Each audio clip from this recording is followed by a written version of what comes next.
الله أكبر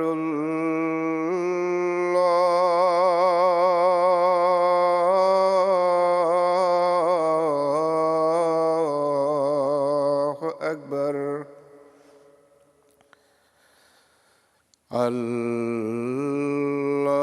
الله أكبر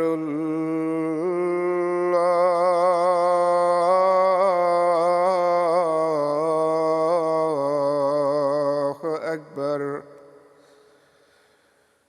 أشهد أن لا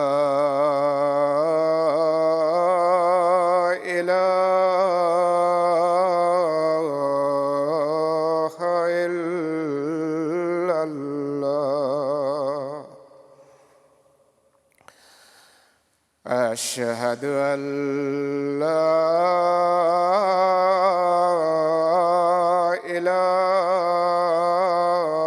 إله إلا الله أشهد أن محمدًا رسول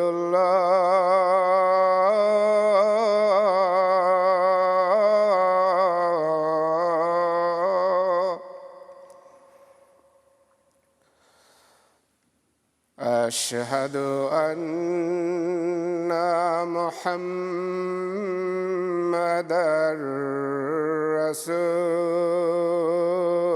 رسول الله حي على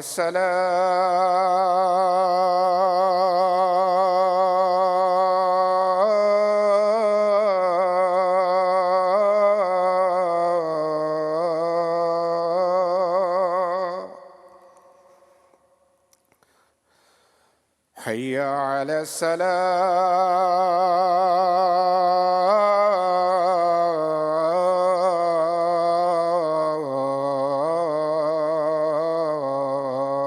الصلاة حي على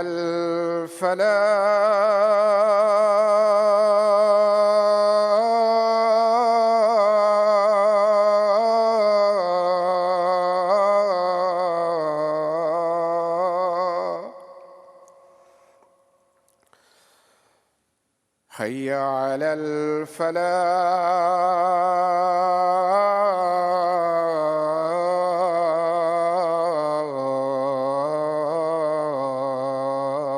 الفلاح الله أكبر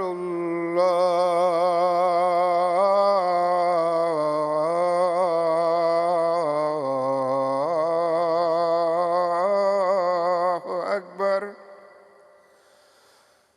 لا إله إلا الله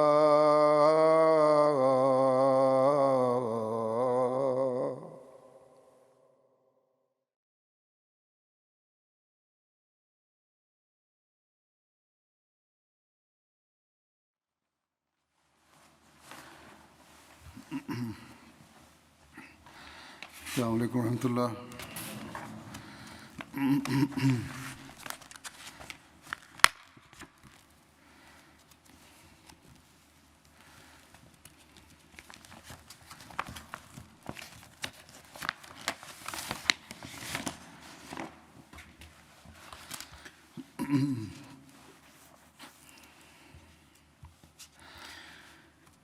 أشهد أن لا إله إلا الله وحده لا شريك له وأشهد أن محمدًا عبده ورسوله أما بعد فأعوذ بالله من الشيطان الرجيم بسم الله الرحمن الرحيم الحمد لله رب العالمين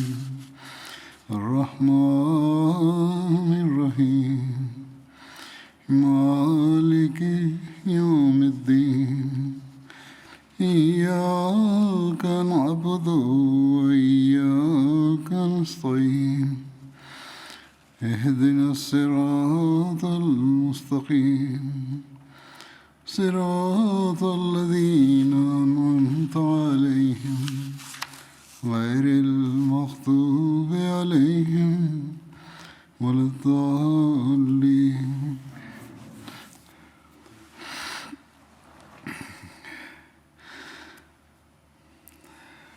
تاریخ میں فتح مکہ کے حوالے سے حضرت ابوبکر رضی اللہ عنہ کی ایک خواب کو ذکر ملتا ہے.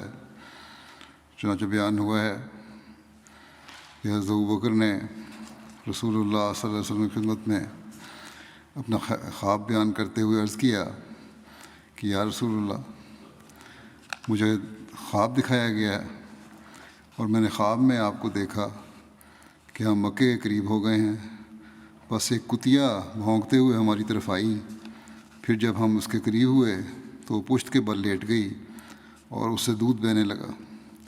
اس پر رسول اللہ صلی اللہ علیہ وسلم نے فرمایا کہ ان کا شر دور ہو گیا اور نفع قریب ہو گیا. وہ تمہاری قرابت داری کا واسطہ دے کر تمہاری پناہ میں آئیں گے اور تم ان میں سے بعض سے ملنے والے ہو. یہ تعبیر فرمائی آن صلی اللہ علیہ وسلم نے. بس آپ نے فرمایا کہ بس اگر تم ابو سفیان کو پاؤ تو اسے قتل نہ کرنا. چنانچہ مسلمانوں نے ابو سفیان اور حکیم بن حزام کو مر الظہران کے مقام پر پا لیا.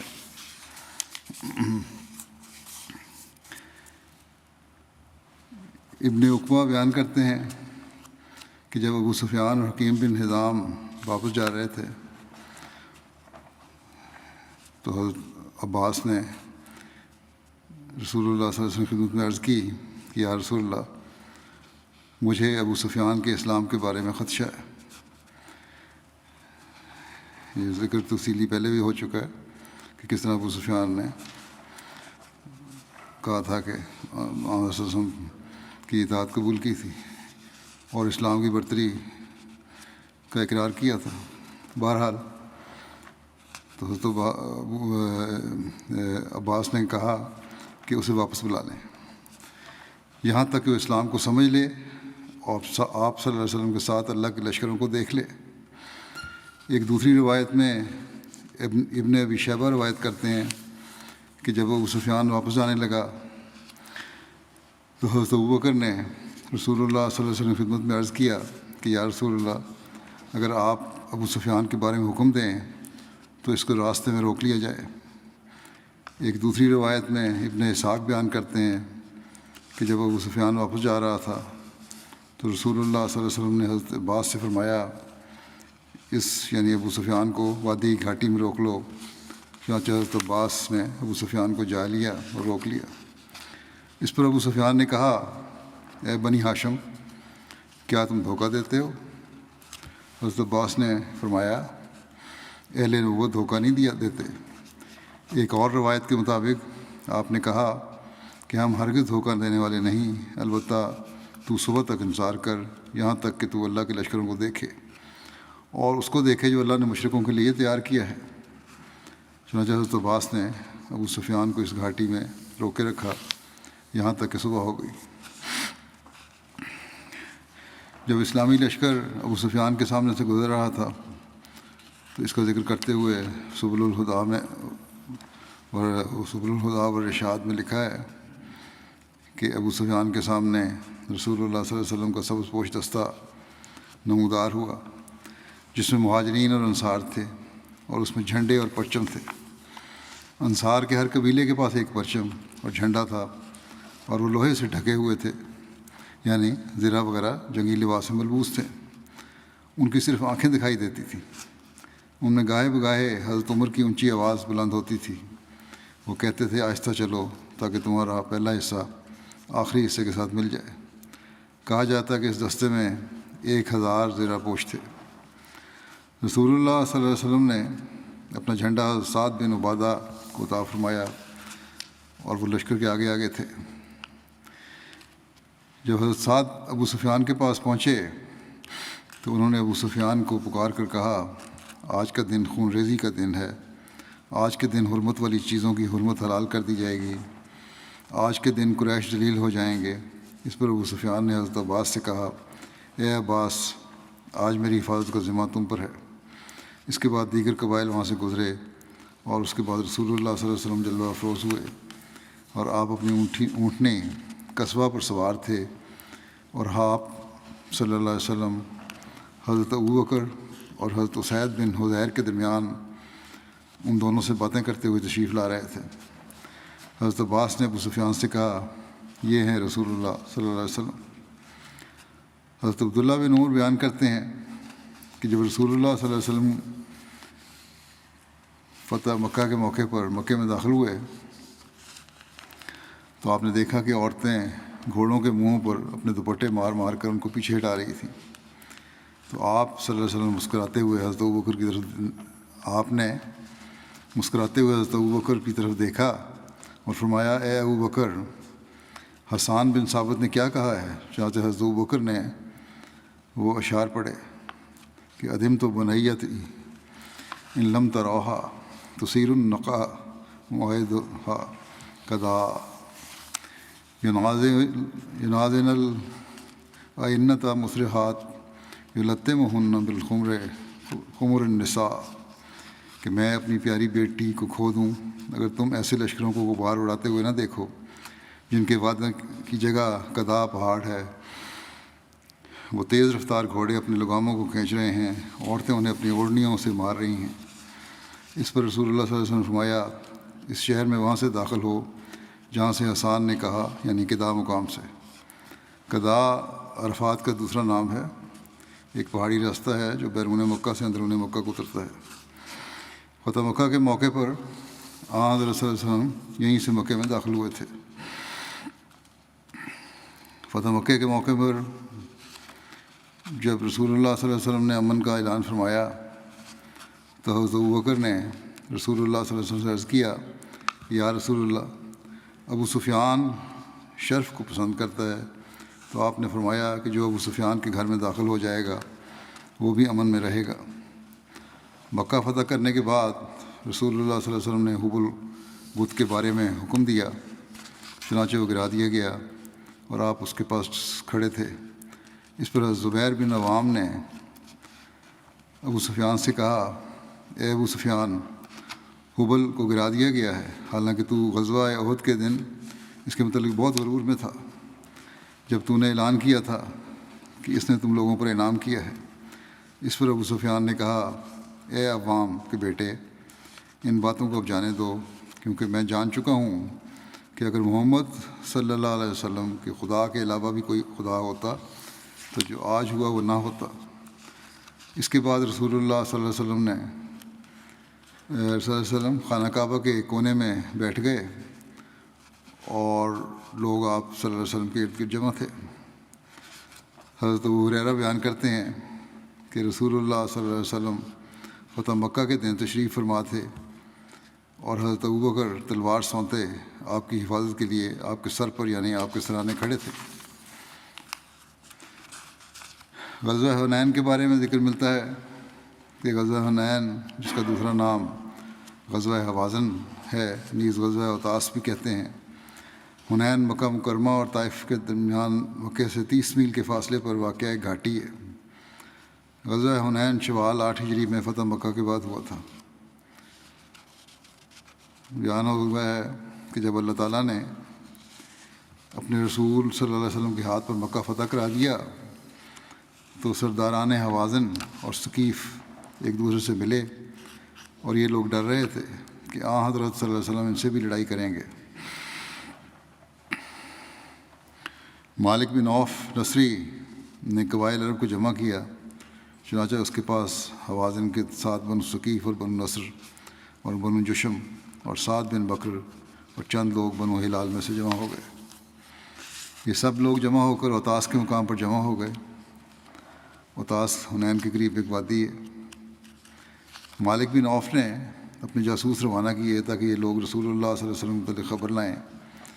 جب رسول اللہ صلی اللہ علیہ وسلم نے ان کے اکٹھے ہونے کی خبر سنی تو آپ نے اپنے اصحاب میں سے ایک شخص عبداللہ بن ابو حضرت اسلمی کو ان کی طرف خبریں معلوم کرنے کے لیے بھیجا تاکہ ان کی بھی خبر لائیں۔ اس کے بعد حضرت صلی اللہ علیہ وسلم نے حوازن کے مقابلے کے لیے کوچ کا فیصلہ کیا اور جنگ کے لیے صفوان بن امیہ اور اپنے چچا زاد بھائی نوفل بن حارث سے ہتھیار ادھار لیے۔ اس طرح رسول کریم صلی اللہ علیہ وسلم 12,000 کے لشکر کے ساتھ بنی حوازن سے مقابلے کے لیے نکلے اور صبح حنین کے مقام پر پہنچے اور وادی میں داخل ہو گئے۔ مشرکین کا لشکر اس وادی کی گھاٹیوں میں پہلے سے چھپا ہوا تھا۔ انہوں نے مسلمانوں پر اچانک حملہ کر دیا اور اتنی شدت سے تیر مارے کہ مسلمان پلٹ کر بھاگے اور بکھر گئے، جس کی وجہ سے حضرت صلی اللہ علیہ وسلم کے پاس صرف چند صحابہ رہ گئے، جن میں حضرت ابوبکر بھی شامل تھے۔ ابو اسحاق سے روایت ہے کہ ایک شخص براء کے پاس آیا اور کہا تم لوگ حنین کے دن پیٹھ دکھا گئے تھے۔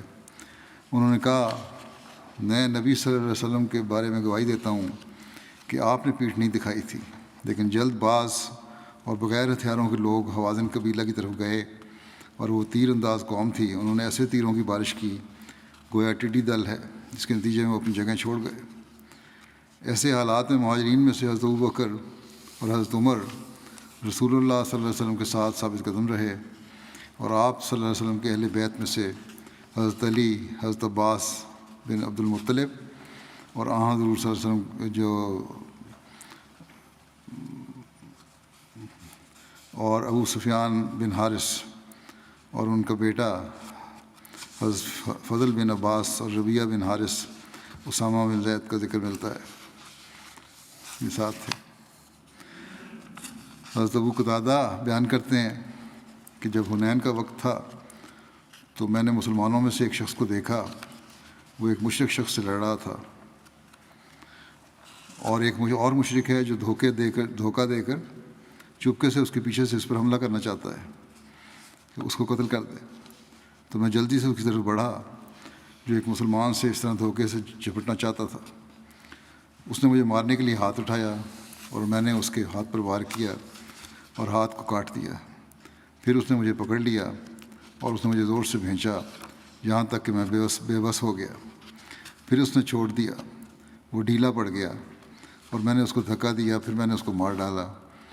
ادھر یہ حال ہوا کہ مسلمان شکست کھا کر بھاگ گئے، میں بھی ان کے ساتھ بھاگ گیا۔ کہتے ہیں کہ پھر لوگ لوٹ کر رسول اللہ صلی اللہ علیہ وسلم کے پاس جمع ہونے شروع ہو گئے، تو رسول اللہ صلی اللہ علیہ وسلم نے فرمایا جو شخص کسی مقتول کے متعلق یہ ثبوت پیش کر دے کہ اس نے اس کو قتل کیا ہے تو اس مقتول کا سامان اس کے قاتل کا ہوگا۔ میں اٹھا تاکہ اپنے مقتول سے متعلق کوئی شہادت ڈھونڈوں، مگر کسی کو نہ دیکھا جو میرے لیے گواہی دے، اور میں بیٹھ گیا۔ پھر مجھے خیال آیا اور میں نے اس مقتول کا واقعہ رسول اللہ صلی اللہ علیہ وسلم سے ذکر کیا۔ آپ کے ساتھ بیٹھے ہوئے لوگوں میں سے ایک شخص نے کہا کہ اس مقتول کے ہتھیار جس کا یہ ذکر کرتے ہیں میرے پاس ہیں۔ آپ صلی اللہ علیہ وسلم ان ہتھیاروں کو، اس شخص نے کہا کہ جس کے پاس یہ ہتھیار تھے، ان ہتھیاروں کے بجائے اس کو دینے کے کچھ اور دے کر راضی کر لیں، یعنی کہتے ہیں کہ جو سامان میرے پاس ہے وہ میرے پاس رہنے دیں اور ان کو کچھ اور دے دیں۔ حضرت ابوبکر وہاں بیٹھے تھے۔ حضرت ابوبکر نے کہا ایسا ہرگز نہیں ہو سکتا، آپ صلی اللہ علیہ وسلم قریش کے ایک بزدل کو تو سامان دلا دیں اور اللہ کے شیروں میں سے ایک شخص شیر کو چھوڑ دیں جو اللہ اور اس کے رسول صلی اللہ علیہ وسلم کی طرف سے لڑ رہا ہے۔ حضرت ابو قتادہ کہتے تھے کہ رسول اللہ صلی اللہ علیہ وسلم کھڑے ہوئے اور آپ نے مجھے وہ سامان دلا دیا۔ میں نے اس سے کھجوروں کا ایک باغ خرید لیا اور یہ پہلا مال تھا جو میں نے اسلام میں بطور جائیداد بنایا۔ حضرت مسلم موعود رضی اللہ عنہ بیان کرتے ہیں کہ دیکھو، تاریخ سے پتہ لگتا ہے کہ جنگ حنین کے موقع پر جب مکے کے کافر لشکر اسلام میں یہ کہتے ہوئے شامل ہو گئے کہ آج ہم اپنی بہادری کے جوہر دکھائیں گے، اور پھر بنو ثقیف کے حملے کی تاب نہ لا کر میدان جنگ سے بھاگے، تو ایک وقت ایسا آیا کہ رسول کریم صلی اللہ علیہ وسلم کے گرد صرف 12 صحابی رہ گئے۔ اسلامی لشکر جو 10,000 کی تعداد میں تھا، اس میں بھاگڑ مچ گئی۔ کفار کا لشکر جو 3,000 تیر اندازوں پر مشتمل تھا، آپ کے دائیں بائیں پہاڑوں پر چڑھا ہوا آپ پر تیر برسا رہا تھا، مگر اس وقت بھی آپ پیچھے نہیں ہٹنا چاہتے تھے بلکہ آگے جانا چاہتے تھے۔ حضرت ابوبکر نے گھبرا کر آپ کی سواری کی لگام پکڑ لی اور عرض کیا کہ یا رسول اللہ، میری جان آپ پر قربان ہو، یہ آگے بڑھنے کا وقت نہیں ہے، ابھی لشکر اسلام جمع ہو جائے گا تو پھر ہم آگے بڑھیں گے۔ مگر آپ صلی اللہ علیہ وسلم نے بڑے جوش سے فرمایا کہ میری سواری کی باغ چھوڑ دو، اور پھر ایڑ لگاتے ہوئے آگے بڑھے، اور یہ کہتے جاتے تھے کہ انا النبی و لا کذب انا ابن عبد المطلب، یعنی میں موعود نبی ہوں جس کی حفاظت کا دائمی وعدہ ہے، جھوٹا نہیں ہوں، اس لیے تم 3000 تیر انداز ہو یا 30,000، مجھے تمہاری کوئی پرواہ نہیں۔ اور اے مشرکو، میری اس دلیری کو دیکھ کر کہیں مجھے خدا نہ سمجھ لینا، میں ایک انسان ہوں اور تمہارے سردار عبد المطلب کا بیٹا یعنی پوتا ہوں۔ آپ کے چچا حضرت عباس کی آواز بہت اونچی تھی، آپ نے ان کی طرف دیکھا اور فرمایا عباس آگے آؤ اور آواز دو اور بلند آواز سے پکارو کہ اے سورہ بقرہ کے صحابیوں، یعنی جنہوں نے سورہ بقرہ یاد کی ہوئی ہے، اے حدیبیہ کے دن درخت کے نیچے بیعت کرنے والوں، خدا کا رسول تم کو بلاتا ہے۔ ایک صحابی کہتے ہیں کہ مکے کے تازہ نو مسلموں کی بزدلی کی وجہ سے جب اسلامی لشکر کا اگلا حصہ پیچھے کی طرف بھاگا تو ہماری سواریاں بھی دوڑ پڑیں، اور جتنا ہم روکتے تھے اتنا ہی وہ پیچھے کی طرف بھاگتی تھیں، یہاں تک کہ عباس کی آواز میدان میں گونجنے لگی کہ اے سورہ بقرہ کے صحابیوں، اے حدیبیہ کے دن درخت کے نیچے بیعت کرنے والوں، خدا کا رسول تمہیں بلاتا ہے۔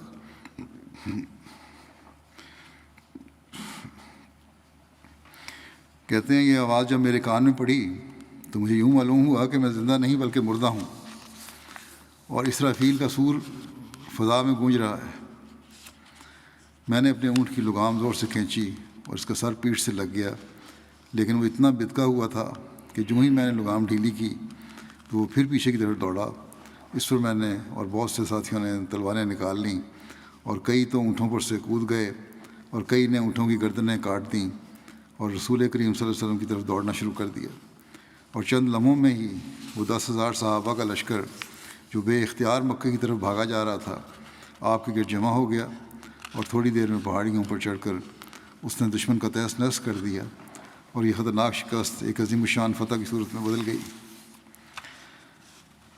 غزوہ طائف کے بارے میں آتا ہے، طائف مکے سے مشرقی جانب تقریباً 90 کلومیٹر پہ ایک مشہور شہر ہے اور حجاز کا پہاڑی شہر ہے، یہاں انگور اور دوسرے پھل بکثرت ہوتے تھے۔ اس جگہ بنو ثقیف آباد تھے۔ حوازن اور ثقیف کے پیشتر شکست خوردہ افراد اپنے سردار مالک بن عوف نصری کے ساتھ بھاگ کر طائف ہی آئے تھے اور یہیں قلعہ بند ہو گئے تھے، لہٰذا رسول اللہ صلی اللہ علیہ وسلم نے حنین سے فارغ ہو کر اور جیرانہ میں مال غنیمت جمع کروا کر تقسیم فرمایا، اور اسی ماہ شوال یعنی 8 ہجری میں طائف کا قصد فرمایا۔ جیرانہ مکہ اور طائف کے راستے پر مکہ کے قریب ایک کنواں کا نام ہے، مکہ سے اس کا فاصلہ 27 کلومیٹر تھا۔ حضرت صلی اللہ علیہ وسلم نے طائف کا کتنے روز محاصرہ کیا تھا، اس بارے میں متعدد روایات ملتی ہیں۔ بعض کہتے ہیں 10 سے کچھ زائد راتیں محاصرہ کیا، بعض کہتے ہیں آپ نے 20 سے کچھ زائد راتیں محاصرہ کیا، یہ بھی کہا جاتا ہے کہ 20 دن محاصرہ کیا۔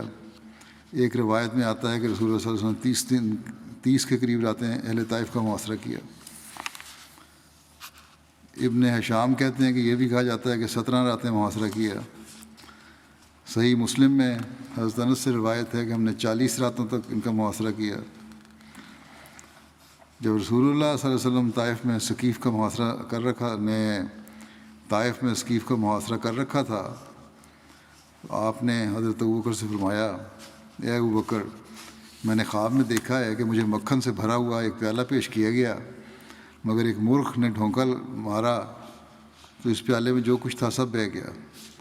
حضرت ابوبکر نے عرض کیا کہ یا رسول اللہ صلی اللہ علیہ وسلم، میں نہیں سمجھتا کہ آپ آج کے دن ان سے جس چیز کا ارادہ رکھتے ہیں وہ حاصل کر لیں گے۔ رسول اللہ صلی اللہ علیہ وسلم نے فرمایا، میں بھی ایسا ہی ہوتا ہوا نہیں دیکھ رہا۔ چنانچہ تھوڑی دیر کے بعد حضرت عمر نے عرض کی کہ کیا میں لوگوں میں کوچ کا اعلان نہ کر دوں؟ رسول اللہ صلی اللہ علیہ وسلم نے فرمایا کہ کیوں نہیں؟ تو حضرت عمر نے لوگوں میں کوچ کا اعلان کر دیا ہے، واپس جانے کا اعلان کر دیا۔ غزوہ تبوک رجب 9 ہجری میں ہوا۔ اس کے بارے میں بیان ہے کہ تبوک مدینہ سے شام کی اس شاہراہ پر واقع ہے جو تجارتی قافلوں کی عام گزرگاہ تھی، اور یہ وادی القرا اور شام کے درمیان ایک شہر ہے۔ اسے اصحاب الایکا کا شہر بھی کہا گیا ہے۔ اس کی طرف حضرت شعیب علیہ السلام مبعوث ہوئے تھے۔ حضرت ابوبکر غزوہ تبوک میں رسول اللہ صلی اللہ علیہ وسلم کے ہمراہ تھے، اور رسول اللہ صلی اللہ علیہ وسلم نے غزوہ تبوک میں بڑا جھنڈا آپ کو عطا فرمایا تھا۔ حضرت ابوبکر نے غزوہ تبوک کے موقع پر اپنا جو کل مال آن رسول اللہ صلی اللہ علیہ وسلم پیش کیا تھا، اس کی مالیت 4000 درہم تھی۔ رسول کریم صلی اللہ علیہ وسلم نے جب صحابہ کرام کو غزوہ تبوک کی تیاری کے لیے حکم دیا تو آپ صلی اللہ علیہ وسلم نے مکہ اور دیگر قبائل عرب کی طرف پیغام بھیجا کہ وہ بھی آپ کے ساتھ چلیں، اور آپ صلی اللہ علیہ وسلم نے عمراء کو اللہ کی راہ میں مال خرچ کرنے اور سواری مہیا کرنے کی تحریک فرمائی۔ یعنی آپ صلی اللہ علیہ وسلم نے اس بات کا انہیں تاکیدی حکم دیا، اور یہ آپ کا آخری غزوہ ہے۔ چنانچہ اس موقع پر جو شخص سب سے پہلے مال لے کر آیا وہ حضرت ابوبکر صدیق رضی اللہ عنہ تھے۔ آپ یعنی حضرت ابوبکر اپنے گھر کا سارا مال لے آئے جو کہ 4000 درہم تھا۔ رسول اللہ صلی اللہ علیہ وسلم نے حضرت ابوبکر سے دریافت فرمایا کہ اپنے گھر والوں کے لیے بھی کچھ چھوڑا ہے کہ نہیں؟ تو انہوں نے عرض کیا کہ گھر والوں کے لیے اللہ اور اس کا رسول چھوڑ آیا ہوں۔ حضرت عمر بن خطاب اپنے گھر کا آدھا مال لے آئے۔ حضرت صلی اللہ علیہ وسلم نے حضرت عمر سے دریافت کیا کہ اپنے گھر والوں کے لیے بھی کچھ چھوڑ کے آئے ہو؟ تو انہوں نے عرض کیا کہ نصف چھوڑ کے آیا ہوں۔ اس موقع پر حضرت عبد الرحمن بن عوف نے 100 عقیہ پیش کیے، یہ تقریباً 4000 درہم بنتے ہیں۔ پھر آپ صلی اللہ علیہ وسلم نے فرمایا عثمان بن عفان اور عبد الرحمن بن عوف زمین پر اللہ تعالیٰ کے خزانوں میں سے خزانے ہیں جو اللہ کی رضا کے لیے خرچ کرتے ہیں، انہوں نے بہت مال دیا۔ اس موقع پر عورتوں نے بھی اپنے زیورات پیش کیے، اور حضرت عاصم بن عدی نے 70 وسق کھجوریں پیش کیں جو تقریباً 262 کلو کے قریب بنتی ہیں من، اس کے بعد 40 کلو کے قریب تو ایک من شمار کریں تقریباً کوئی 1500 1 ٹن سے اوپر بنتی ہیں، تقریباً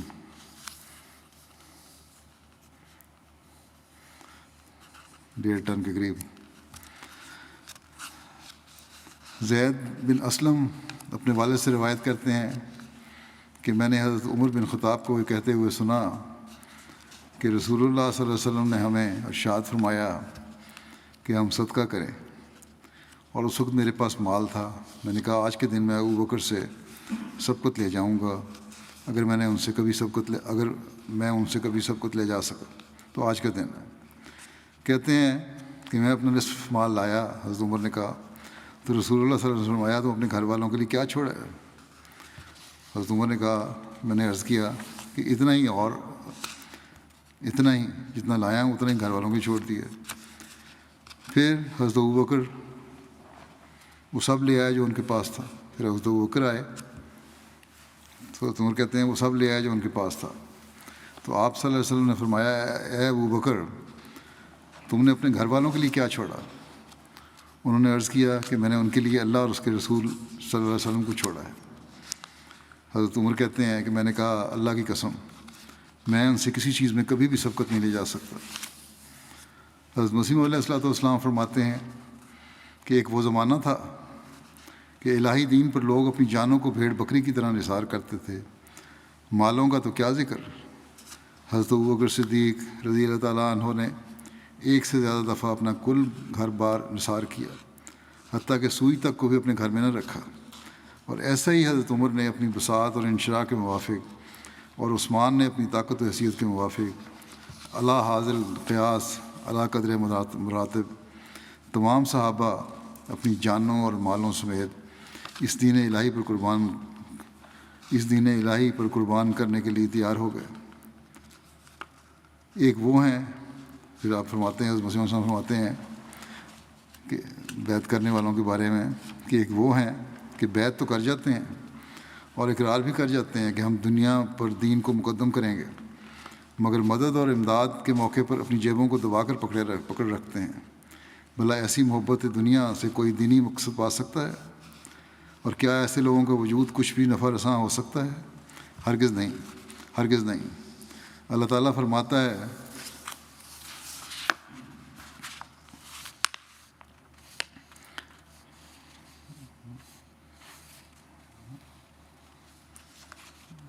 آپ نے فرمایا، اللہ تعالیٰ فرماتا ہے کہ اپنے لن تنالوا البر حتی تنفقوا مما تحبون، کہ جب تک مال جو تمہیں پیارا ہے اس کو خرچ نہیں کرو گے اس وقت تک تمہاری نیکیاں نہیں ہیں۔ حضرت ابوبکر کا حضور صلی اللہ علیہ وسلم کے ساتھ مل کر ایک صحابی کو دفن کرنا،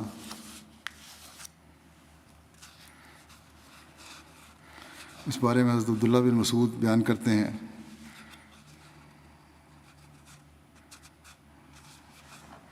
کہ میں غزوہ تبوک میں رسول اللہ صلی اللہ علیہ وسلم کے ساتھ تھا۔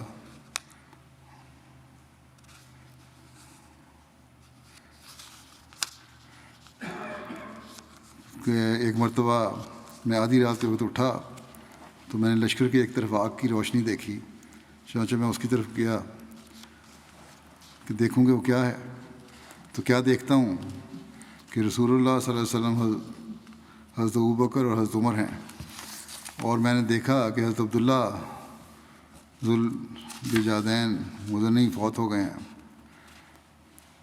اور یہ لوگ ان کی قبر کھود چکے تھے، اور رسول اللہ صلی اللہ علیہ وسلم قبر کے اندر تھے، جبکہ حضرت ابوبکر اور حضرت عمر ان کی میت کو آپ کی طرف اتار رہے تھے، اور آپ صلی اللہ علیہ وسلم فرما رہے تھے کہ تم دونوں اپنے بھائی کو میرے قریب کرو۔ بس ان دونوں نے حضرت عبداللہ ذوالبجادین کی میت کو رسول اللہ صلی اللہ علیہ وسلم کی طرف اتارا۔ جب آپ نے انہیں قبر میں رکھ دیا تو آپ صلی اللہ علیہ وسلم نے دعا کی، اللہم انی امسیت راضیاً عنہ فارضا عنہ، کہ اے اللہ میں نے اس حال میں شام کی ہے کہ میں اس سے راضی تھا، بس تو بھی اس سے راضی ہو جا۔ حضرت عبداللہ بن مسعود بیان کرتے ہیں کہ میں نے اس وقت تمنا کی کہ کاش یہ قبر والا میں ہوتا۔ حضرت عبداللہ ذوالبجادین کا تعلق قبیلہ بنو مزینہ سے تھا۔ ان کے بارے میں آتا ہے کہ یہ ابھی چھوٹے ہی تھے کہ ان کے والد فوت ہو گئے، انہیں وراثت میں سے کچھ نہ ملا۔ ان کے چچا مالدار تھے، اس چچا نے آپ کی کفالت کی حتیٰ کہ آپ بھی مالدار ہو گئے، اور انہوں نے فتح مکہ کے بعد اسلام قبول کیا تو ان کے چچا نے ان سے سب کچھ لے لیا، یہاں تک کہ آپ کا تہبند بھی کھینچ لیا۔ پھر آپ کی والدہ آئیں اور انہوں نے اپنی چادر کو 2 حصوں میں تقسیم کیا، اور حضرت عبداللہ نے ایک حصے کو بطور تہبند استعمال کر لیا اور دوسرے حصے کو اپنے اوپر اوڑھ لیا۔ پھر آپ مدینہ آئے اور مسجد میں لیٹ گئے۔ پھر رسول اللہ صلی اللہ علیہ وسلم کے ساتھ صبح کی نماز پڑھی۔ جب رسول اللہ صلی اللہ علیہ وسلم صبح کی نماز سے فارغ ہوئے، یہ کہتے ہیں کہ جب رسول اللہ صلی اللہ علیہ وسلم صبح کی نماز سے فارغ ہوتے تھے تو لوگوں کو غور سے دیکھتے تھے کہ کون لوگ ہیں، کوئی نیا آدمی ہے۔ تو آپ صلی اللہ علیہ وسلم نے حضرت عبداللہ کی طرف دیکھا تو انہیں اجنبی سمجھا، اور حضرت عبداللہ سے پوچھا کہ تم کون ہو؟ حضرت عبداللہ نے اپنا نسب بیان کیا۔ ایک روایت میں ذکر ہے کہ آپ نے عرض کی کہ میرا نام عبدالعزیٰ ہے۔ اس پر آپ صلی اللہ علیہ وسلم نے فرمایا، تم عبداللہ ذوالبجادین یعنی 2 چادر والے ہو۔ پھر فرمایا تم میرے قریب ہی رہا کرو، چنانچہ یہ رسول کریم صلی اللہ علیہ وسلم کے مہمانوں میں شامل تھے اور آپ انہیں قرآن کریم سکھاتے تھے، یہاں تک کہ آپ نے بہت سا قرآن یاد کر لیا اور آپ بلند آواز شخص تھے۔ حضرت ابوبکر صدیق کی حج کے موقع پر عمارت کے بارے میں ذکر ہے کہ حضرت صلی اللہ علیہ وسلم نے 9 ہجری میں حضرت ابوبکر صدیق کو امیر الحج بنا کر مکہ روانہ فرمایا تھا۔ اس بارے میں تفصیل یہ ہے کہ رسول اللہ صلی اللہ علیہ وسلم جب تبوک سے واپس آئے تو آپ نے حج کا ارادہ کیا۔ پھر آپ سے ذکر کیا گیا کہ مشرکین دوسرے لوگوں کے ساتھ مل کر حج کرتے ہیں، وہاں مشرکین بھی ہوں گے، اور شرکیہ الفاظ بھی ادا کرتے تھے، اور خانہ کعبہ کا ننگے ہو کر طواف کرتے ہیں۔ تو یہ بات سن کے رسول اللہ صلی اللہ علیہ وسلم نے اس سال حج کا ارادہ ترک کر دیا اور حضرت ابوبکر صدیق کو امیر حج بنا کر روانہ فرمایا۔ حضرت ابوبکر صدیق 300 صحابہ کے ساتھ مدینہ سے روانہ ہوئے، اور حضرت صلی اللہ علیہ وسلم نے ان کے ساتھ 20 قربانی کے جانور بھیجے، جن کے گلے میں خود حضرت صلی اللہ علیہ وسلم نے اپنے ہاتھ سے قربانی کی علامت کے طور پر گانیاں پہنائیں اور نشان لگائے، اور حضرت ابوبکر خود اپنے ساتھ 5 قربانی کے جانور لے کر گئے۔ روایت میں آتا ہے کہ حضرت علی نے سورہ توبہ کی ابتدائی آیات کا حج کے موقع پر اعلان کیا۔ یہ روایت اس طرح ہے کہ ابو جعفر محمد بن علی سے روایت ہے کہ جب سورہ برات سورہ توبہ رسول اللہ صلی اللہ علیہ وسلم پر نازل ہوئی تو آپ صلی اللہ علیہ وسلم حضرت ابوبکر کو بطور امیر حج بھجوا چکے تھے۔ آپ کی خدمت میں عرض کیا گیا کہ یا رسول اللہ، اگر آپ یہ صورت حضرت ابوبکر کی طرف بھیج دیں تاکہ وہاں وہ پڑھیں، تو آپ صلی اللہ علیہ وسلم نے فرمایا کہ میرے اہل بیت میں سے کسی شخص کے سوا کوئی یہ فریضہ میری طرف سے ادا نہیں کر سکتا۔ پھر آپ نے حضرت علی کو بلوایا اور انہیں فرمایا کہ سورہ توبہ کے آغاز میں جو بیان ہوا ہے اس کو لے جاؤ، اور قربانی کے دن جب لوگ منا میں اکٹھے ہوں تو اس میں اعلان کر دو کہ جنت میں کوئی کافر داخل نہیں ہوگا، اور اس سال کے بعد کسی مشرک کو حج کرنے کی اجازت نہ ہوگی، نہ ہی کسی کو ننگے بدن بیت اللہ کے طواف کی اجازت ہوگی، اور جس کسی کے ساتھ حضرت صلی اللہ علیہ وسلم نے کوئی معاہدہ کیا ہے اس کی مدت پوری کی جائے گی۔ حضرت علی بن ابو طالب رسول اللہ صلی اللہ علیہ وسلم کی اونٹنی اسباب پر سوار ہو کر روانہ ہوئے۔ راستے میں ہی حضرت ابوبکر سے جا ملے۔ حضرت ابوبکر سے حضرت علی کی ملاقات عرش یا وادی زجان میں ہوئی۔ ایک گھاٹی ہے عرش مدینہ اور مکہ کے درمیانی راستے کی، جہاں قافلے پڑاؤ کرتے تھے، اور زجنان مدینہ کے راستے پر مکہ کے نواب میں ایک مقام ہے جو مکہ سے 25 میل کے فاصلے پر ہے۔ بہرحال جب حضرت ابوبکر نے حضرت علی کو راستے میں دیکھا تو کہا کہ آپ کو امیر مقرر کیا گیا ہے یا آپ میرے ماتحت ہوں گے؟ حضرت ابوبکر نے فوراً فرمایا یہ عاجزی کی انتہا ہے کہ کیا اب بھیجا ہے آنسر نے تو آپ امیر ہوں گے یا میرے ماتحت کام کریں گے، چلیں گے اس قافلے میں؟ حضرت علی نے کہا کہ آپ کے ماتحت ہوں گا میں۔ پھر دونوں روانہ ہوئے۔ حضرت ابوبکر نے لوگوں کی حج کے امور پر نگرانی کی، اور اس سال اہل عرب نے اپنی انہی جگہوں پر پڑاؤ کیا ہوا تھا جہاں وہ زمانہ جاہلیت میں پڑاؤ کیا کرتے تھے۔ جب قربانی کا دن آیا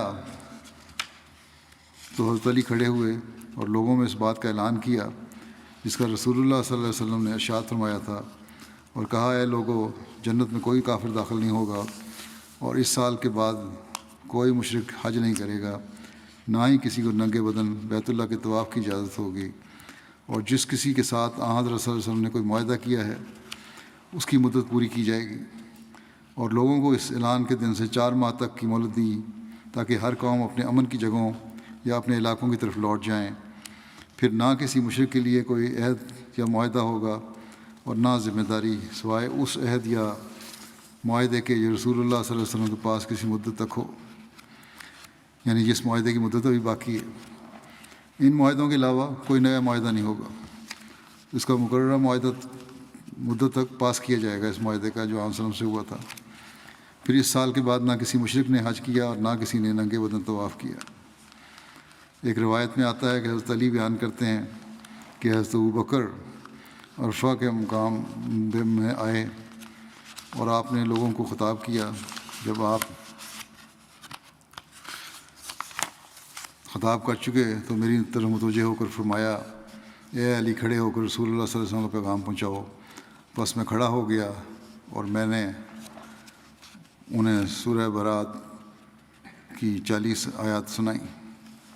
پھر وہ دونوں حضرت علی اور حضرت ابوبکر رسول اللہ صلی اللہ علیہ وسلم کی خدمت میں حاضر ہو گئے۔ یہ ذکر تو بھی چلے گا۔ اس وقت میں ایک مرحومہ کا بھی ذکر کرنا چاہتا ہوں، گزشتہ جنوں جن کی وفات ہوئی ہے، ان کا جنازہ بھی انشاءاللہ پڑھاؤں گا۔ محترمہ امت اللطیف خورشید صاحبہ جو کینیڈا میں تھیں، اور شیخ خورشید احمد صاحب مرحوم اسسٹنٹ ایڈیٹر الفضل روا کی اہلیہ تھیں۔ 95 سال کی عمر میں گزشتہ دنوں ان کی وفات ہوئی ہے۔ انا للہ و انا الیہ راجعون۔ اللہ تعالیٰ کے فضل سے موسیہ تھیں۔ آپ حضرت مسیح علیہ السلام کے صحابہ حضرت میاں فضل محمد ہرسیاں والے کی پوتی حضرت حکیم اللہ بخش صاحب مدرس دربان ڈیوڑی حضرت اماں جان کی نواسی، اور مکرم میاں عبدالرحیم دیانت صاحب درویش قادیان اور آمنہ بیگم صاحبہ کی بڑی بیٹی تھیں۔ نصرت گرلز ہائی اسکول قادیان سے انہوں نے مڈل پاس کیا، پھر جامعہ نصرت میں 43 یا 44 میں داخلہ لیا، 2 سال پڑھا جامعہ نصرت میں، پھر پرائیویٹ پڑھ کر ادیب عالم کا امتحان پاس کیا۔ ان کی شادی شیخ خورشید احمد صاحب اسسٹنٹ ایڈیٹر الفضل سے ہوئی تھی، جیسا کہ میں نے بیان کیا، اور ان کا نکاح خلیفہ مسیح ثانی نے مسجد مبارک میں پڑھا تھا۔ اللہ تعالیٰ نے آپ کو 3 بیٹوں اور 2 بیٹیوں سے نوازا ہے۔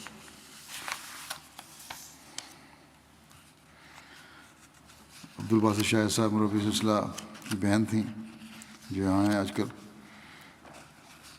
اور لندن میں بھی کام کرتے رہے ہیں، بڑا عرصہ یہ افریقہ میں بھی رہے باسط صاحب۔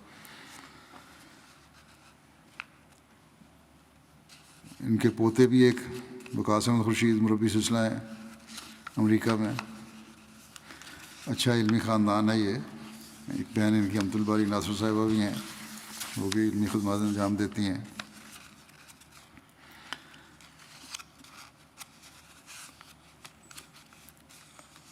امت اللطیف صاحبہ نے 13 سال کی عمر سے لجنہ معلّہ کے مختلف عہدوں پر خدمات ادا کرنی شروع کیں، اور آپ کی خدمات کا سلسلہ 70 سال تک جاری رہا۔ آپ کو حضرت خلیفہ مسیح ثانی کی ہدایات، حضرت ام المومنین حضرت سیدہ نصرت جہاں بیگم صاحبہ کی سرپرستی اور مختلف بزرگوں کی نگرانی میں کام کرنے کی توفیق ملی۔ قادیان میں خدمات کی توفیق ملی، پھر تقسیم بر صغیر کے بعد خلیفہ مسیح ثانی اور حضرت چھوٹی آپا اور مرحومہ کے ارشاد پر مہاجرات کی انچارج کی حیثیت سے خدمت کی توفیق ملی۔ اسی طرح مختلف حیثیتوں سے لجنہ خدمت کی توفیق پائی۔ لمبا عرصہ شیخ سیکرٹری اشاعت بھی رہیں۔ مدیرہ مصباح 1979 سے 1986 تک رہیں۔ 1986 سے آپ کینیڈا میں مقیم تھیں، وہاں بھی لجنہ معلّہ کی اعزازی مشیر رہیں۔ تصنیف و اشاعت میں تاریخ لجنہ معلّہ کی ابتدائی 4 جلدیں المصابیح اور الاظہار مرتب کرنے میں بھرپور معاونت کی توفیق پائی۔ اور چھوٹی آپا کے ساتھ 44 سال کام کرنے کی سعادت ملی۔ آپ کے اجماع اور نگرانی میں ناصرات الاحمدیہ کا سب سے پہلا اجتماع ہوا۔ امت اللطیف صاحب جب سیکرٹری ناصرات تھیں، آپ نے اپنے خاوند شیخ خورشید صاحب کی معیت میں راہ ایمان اور جماعت احمدیہ کی مختصر تاریخ مرتب کی۔ ان کے بیٹے لئیق احمد خورشید کہتے ہیں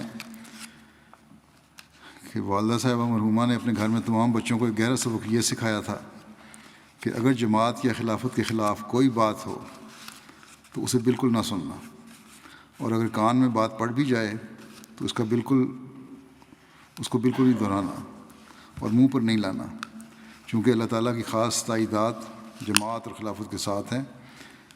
اور انہوں نے کہا کہ ہر ابتلاء اور فتنے کے بعد خدا تعالیٰ کے نشانات جماعت کے حق میں ظاہر ہوتے ہیں، اس لیے تم لوگ بلا وجہ شامل نہ ہو جانا فتنے میں۔ پھر لکھا ہے کہ آپ جماعت کی ایک چلتی پھرتی تاریخ تھیں، بہت ملنسار، سب کا بھلا چاہنے والی، متوکل، خدمت خلق کا بہت شوق تھا، اور بہت سے نئے آنے والے مہاجر خاندانوں کو بسانے میں سرگرمی سے حصہ لیتی تھیں، وہ جو قادیان میں آتے تھے، کینیڈا میں آتے تھے۔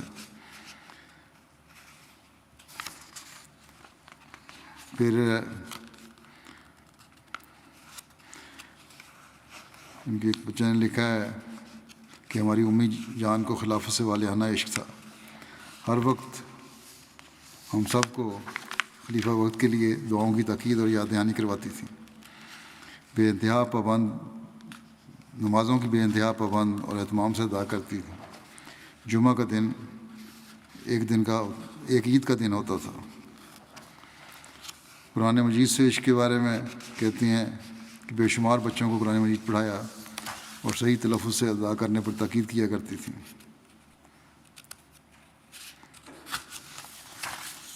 ان کے پوتے وکاس خورشید مربی سلسلہ جو ہیں وہ یہ کہتے ہیں کہ ہمیشہ دعا اور پڑھائی کی طرف توجہ دلاتی تھیں. جماعت کی تاریخ کے حوالے سے کہانیوں کے ذریعے بچوں کو جماعت کی تاریخ سکھاتی تھیں اور تاکہ ان کی بہتر رنگ میں تربیت ہو. ان کی ایک پوتی کہتی ہیں کہ دادی اماں کو 9 پوتیاں نصیب ہوئیں.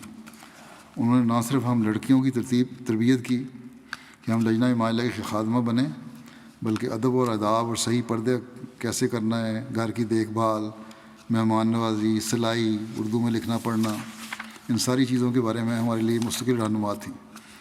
جیسے جیسے ہم بالغ ہوئے انہوں نے ہمیں اپنے شوہروں اور سسرال والوں کو اچھا خیال رکھنے کی ترغیب دی اور بہت خوش ہوتی جب ہم انہیں بتاتے کہ ہم نے اپنے سسرال کے ساتھ وقت گزارا ہے. ان فرائض کے ساتھ انہوں نے ہمیں اچھی طرح سے تعلیم یافتہ بننے اور کیریئر بنانے کی ترغیب بھی دی. سالگرہ نام منانے جیسی جو ہے غیر اسلامی چیزیں ان چیزوں پر مضبوطی سے قائم تھیں، لیکن انہوں نے سالگرہ اور خاص مواقع کو یادگار بھی بنایا کیونکہ وہ ہمیشہ ہمیں ایک فیملی کی طرح طور پر اکٹھے حمد و ثنا کی نظم پڑھنا اور باجماعت دعاؤں کے لیے کہتی تھیں.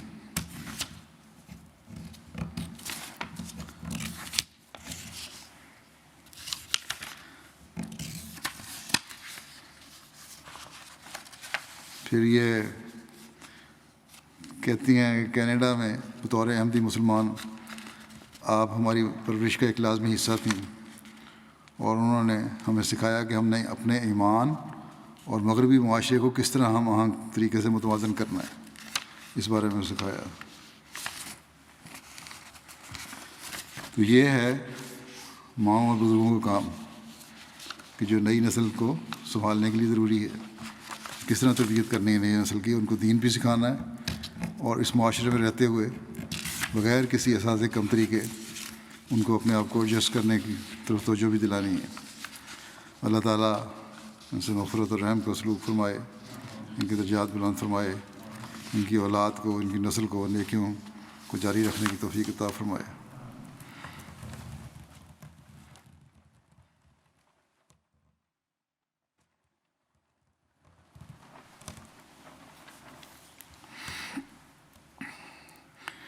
الحمد لله نحمده ونستعينه ونستغفره ونؤمن به ونتوكل عليه ونعوذ بالله من شرور أنفسنا ومن سيئات أعمالنا. من يهده الله فلا مضل له ومن يضلله فلا هادي له. ونشهد أن لا إله إلا الله ونشهد أن محمدا عبده ورسوله. عباد الله رحمكم الله، إن الله يأمر بالعدل والإحسان وإيتاء ذي القربى وينهى عن الفحشاء والمنكر والبغي يعظكم لعلكم تذكرون. اذكروا الله يذكركم وادعوه يستجب لكم ولذكر الله